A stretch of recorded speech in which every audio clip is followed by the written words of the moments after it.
നമ്മളിന്ന് ഫിഷ് കൊണ്ട് ഒരു പുതിയ ഡിഷ് ഉണ്ടാക്കുകയാണ്. അപ്പം ഇത് കണ്ടിട്ട് നിങ്ങൾക്ക് ഇഷ്ടപ്പെടുകയാണെങ്കിൽ ഇതിൻ്റെ ഒരു പേര് നിങ്ങൾ തന്നെ സജസ്റ്റ് ചെയ്യണം. എന്നിട്ട് അത് കമൻറ്റ് ബോക്സിൽ ഇടുകയോ കമൻ്റായിട്ട് അറിയിക്കുകയോ ചെയ്യുക. ഇഞ്ചി, വെളുത്തുള്ളി, സവാള, പച്ചമുളക്, എന്താ പറയുക, കറിവേപ്പില, പിന്നെ ടൊമാറ്റോ ഇത്രയും എടുത്ത് വെച്ചിട്ടുണ്ട്. ഇനി മീൻ ഉണ്ടാക്കാൻ പോവുകയാണ് ഞാൻ. മീൻ നല്ല എന്താ പറയുക ക്ലീൻ ആക്കിയതാണ്. എന്നാലും ഞാൻ ഉപ്പും നാരങ്ങ നീരും കൂടെ ഒന്ന് ഇട്ട് നല്ലവണ്ണം ഒന്ന് കഴുകിയെടുത്തു. കഴുകിയില്ലെങ്കിൽ അതിൻ്റെ ഒരു ഉലുമ്പ് ചവ എന്ന് പറയില്ല നമ്മുടെ നാട്ടിൽ, അങ്ങനെയല്ലേ പറയുന്നത്. അപ്പോൾ അത് ഉണ്ടാവും. അത് ഇല്ലാതിരിക്കാൻ വേണ്ടി നല്ല ക്ലീനാക്കി. അപ്പോൾ ഒന്ന് വരിഞ്ഞു, അതിൻ്റെ രണ്ടായിട്ട് വരിഞ്ഞു. മസാലയൊക്കെ അത് കയറാൻ വേണ്ടിയാണ്. നമുക്ക് കുറച്ച് മസാല വേണമല്ലോ, അതുകൊണ്ട്. അടുത്തതായിട്ട് ഒരു പാൻ എടുത്തു. പാൻ ഒന്ന് ചൂടാക്കാൻ വയ്ക്കണം. എന്നിട്ട് അതിൽ കുറച്ച് എണ്ണ ഒന്ന് തടവിയാൽ മതി, എന്നാലും കുറച്ച് എണ്ണ വേണം. കാര്യം ഇതുപോലുള്ള ഈ നോൺ സ്റ്റിക്കി പാത്രങ്ങൾ ഒരിക്കലും നമ്മൾ ഈ സ്ക്രാച്ച് വരാതെ നോക്കണം. സ്ക്രാച്ച് വന്നു കഴിഞ്ഞാൽ ക്യാൻസർ വരുമെന്നാണ് പുതിയ കണ്ടുപിടുത്തങ്ങൾ. കഴിവതും ഇത് ഉപയോഗിക്കാതിരിക്കും നല്ലത്. നമ്മൾ തവിയിട്ടിളകുമ്പോൾ ഈ സ്പൂണ് അങ്ങനെയുള്ള ഒന്നും ഉപയോഗിക്കരുത്. നോൺ സ്റ്റിക്കിക്ക് പ്രത്യേകം ഇളക്കാനുള്ള പ്രത്യേക സ്പൂണുകളുണ്ട്, അല്ലെങ്കിൽ തടി, അതാണ് ഉപയോഗിക്കുന്നത്. എണ്ണ ഞങ്ങൾ ഈ അവക്കാഡോ ഓയിലാണ് ഇപ്പം ഉപയോഗിക്കുന്നത്. ഒലിവ് ഓയിലാണ് നേരത്തെ ഉപയോഗിച്ചുകൊണ്ടിരുന്നത്. ഇത് രണ്ടും മാറി മാറി ഏതെങ്കിലും ഉപയോഗിക്കും. വെളിച്ചെണ്ണയായാലും മതി. പിന്നെ ഇവിടെ ഞങ്ങളിത് പണ്ട് യൂസ്ഡ് ആയതുകൊണ്ട് ഇത് ഉപയോഗിക്കുന്നുള്ളൂ. അതിന് മുമ്പായിട്ട് ഞാനിവിടെ കുറച്ച് പെപ്പർ, പിന്നെ ഇവിടെ കുറച്ച് ഉപ്പ് പൊടി, പിന്നെ മഞ്ഞൾ പൊടി, ഇത് മൂന്നും കൂടെ എടുത്തിട്ടുണ്ട്. ഇതിൽ നാരങ്ങ നീര് ഒന്ന്, എണ്ണയായാലും മതി, ഒന്ന് മിക്സ് ചെയ്തിട്ട് ഇതിൽ മാരിനേറ്റ് ചെയ്യണം. മാരിനേറ്റ് ചെയ്ത് വയ്ക്കണം കുറച്ച് നേരം.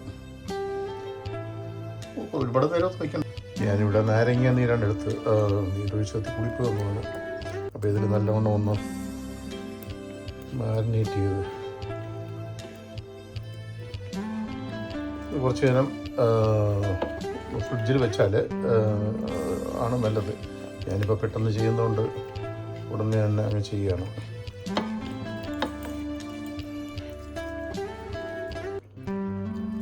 ഇതിൻ്റെ ഈ ചകിളിയിലൊക്കെ അടുത്ത് പിടിപ്പിക്കുമ്പോഴത്തേക്ക് അതിൻ്റെ ഉപ്പൊക്കെ നല്ലോണം പിടിക്കും.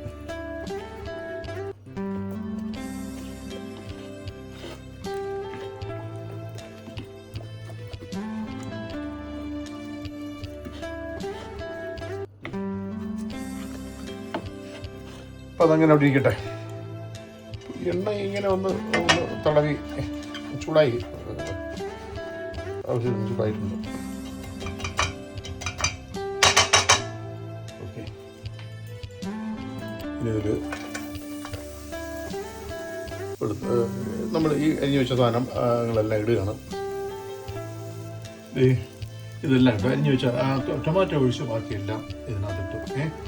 ഇനി ഒന്ന് വഴണ്ട് ഒരല്പം ഉപ്പ് ഇടണം. അപ്പോൾ പെട്ടെന്നൊന്ന് ഇതിൻ്റെ പച്ചപ്പൊക്കെ മാറി ഒരു ഹാഫ് വേവ് ആകുമ്പോഴത്തേക്ക് ഈ ഫിഷ്, മാരിനേറ്റ് ചെയ്ത് വെച്ച ഫിഷ് ഇതിനടുത്ത് ചെറിയ തീയിലിട്ട് വേവിക്കണം. അങ്ങനെയാണ് ചെയ്യേണ്ടത്. ഞാൻ അങ്ങനെയാണ് ചെയ്യാൻ പോകുന്നത്. നോക്കാം അങ്ങനെ ഉണ്ടെന്ന്.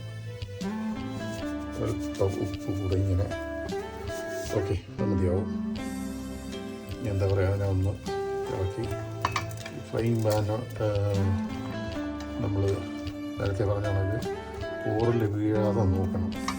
ഓറിൽ വീണ് കഴിഞ്ഞാൽ പിന്നെ ആ പാത്രം ഉപയോഗിക്കരുത്. ചെറിയ തീയിലൊന്ന് വെന്ത് വരട്ടെ, ഒന്ന് സെമി കുക്കാവുന്നത്. ഉള്ളിയും ഇഞ്ചിയും പച്ചമുളകും എല്ലാം. എൻ്റെ കൂടെ ഒരല്പം കറിവേപ്പില ഞാൻ ഇട്ടിട്ടുണ്ട്.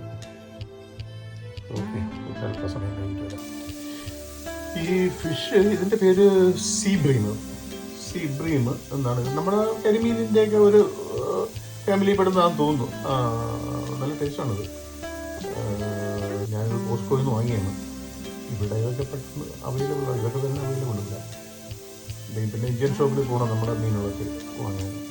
വീട്ടിൽ ഡെലിവറി ചെയ്യുന്നുണ്ട് പയ്യന്മാർ.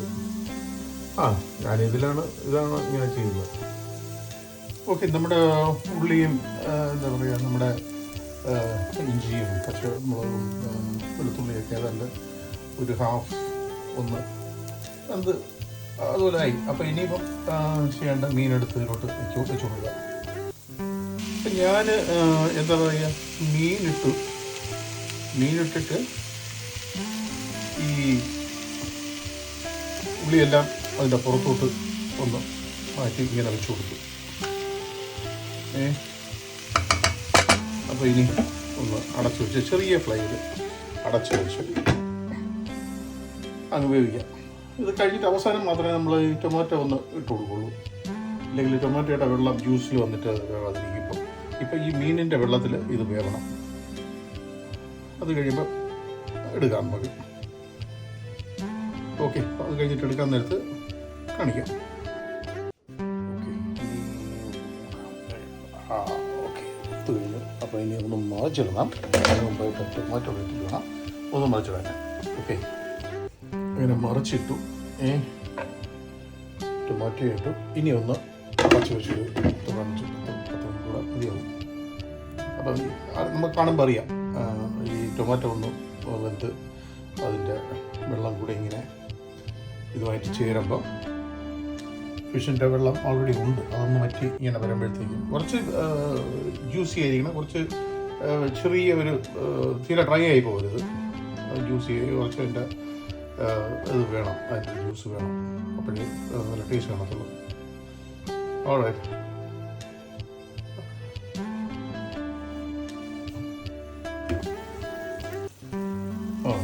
അല്പം കൂടെ വറ്റാനുണ്ട്. ഈ വെള്ളം ഒന്ന് വറ്റി കിട്ടണം. അപ്പോഴേ അതിൻ്റെ ടേസ്റ്റ് വരത്തുള്ളൂ. 3-4 മിനിറ്റ് ഉണ്ട്.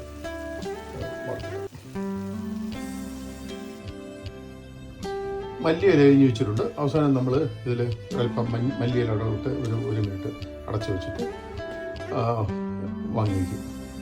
അപ്പോൾ ഇതിൻ്റെ ഒരു ഫ്ലേവർ കൂടെ കിട്ടും മീനിന്. അതിലേക്ക് അതൊരു ടേസ്റ്റ് ആയിരിക്കും. ഇത് ഉപ്പില്ലെങ്കിൽ ഉപ്പ് അല്പം കൂടെ ചേർത്ത് കൊടുക്കണം കേട്ടോ. അതിൻ്റെ കണക്കിന് ഓരോരുത്തരും എങ്ങനെയാണെന്ന് വെച്ചാൽ.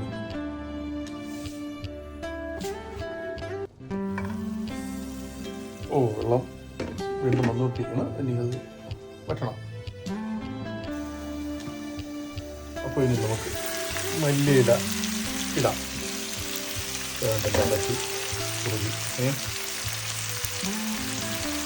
വേവിയില്ല. അങ്ങനെ നല്ല ഒരു കറി വന്നു. ഇതാണ് ടേസ്റ്റ്. മല്ലിയിലിട്ട് ഫ്ലെയിം വളരെ കുറച്ച് ഒരു മിനിറ്റ് അടച്ച് വെച്ചാലും അതിൻ്റെ ഫ്ലേവറില്ല. ഈ മീനിൻ്റെ ഗ്രേവിയിൽ പിടിക്കും. നല്ല രസമായിരിക്കും.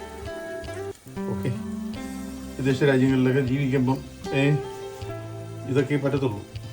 അല്ലാതെ പുതിയ പുതിയ പരീക്ഷണങ്ങളാണ്. എങ്ങനെ പുതിയ രീതി, അല്ല ട്രഡീഷണൽ രീതിയെല്ലാം കളഞ്ഞിട്ടേ ഇങ്ങനെയുള്ള പല പരീക്ഷണങ്ങളും നടത്തണം നമ്മൾ. പിന്നെന്താ പറയുക, ഇതൊക്കെ എന്താ ഒരു ഉള്ളിലൊക്കെ നമുക്കൊരു സ്മാളായി കഴിക്കണമെങ്കിൽ ഇത് ഒറ്റയ്ക്ക് നല്ല പരിപാടിയായത്. മീനുണ്ടാക്കി ചെറിയ സ്മാളുമായിട്ടൊക്കെ കഴിക്കാൻ പറ്റിയ സംഗതിയായത്. ഓക്കെ, എല്ലാവരും ശ്രമിച്ചു നോക്കുക. ട്രൈ ചെയ്യുക. ദുബൈയിലും വെളി രാജ്യത്തും ഒക്കെ ഉള്ള ബാച്ചിലേഴ്സിന് പറ്റിയ പരിപാടിയായത്. പെൺപിള്ളെ ആശ്രയിക്കണ്ടല്ലോ. എപ്പടി അടിപൊളിയല്ലേ ഇത്? പാത്രത്തിലോട്ട് മാറ്റി ഇതൊരു 2 പേർക്ക് സുഖമായിട്ട് നല്ലോണം കഴിക്കാം. ഇത് പേരിനി ഞാനിടണം. ഇത് ഒരു പേര് കണ്ടുപിടിക്കാം എന്തായാലും. ഇതിൻ്റെ ഒരു പേര് വേണമല്ലോ. ഓക്കെ, എല്ലാവരും ഇത് ട്രൈ ചെയ്യുക. എന്നിട്ട് എന്തെങ്കിലും അഭിപ്രായങ്ങളുണ്ടെങ്കിൽ പറയണം. അറിയിക്കാൻ മറക്കണ്ട. ഓക്കെ.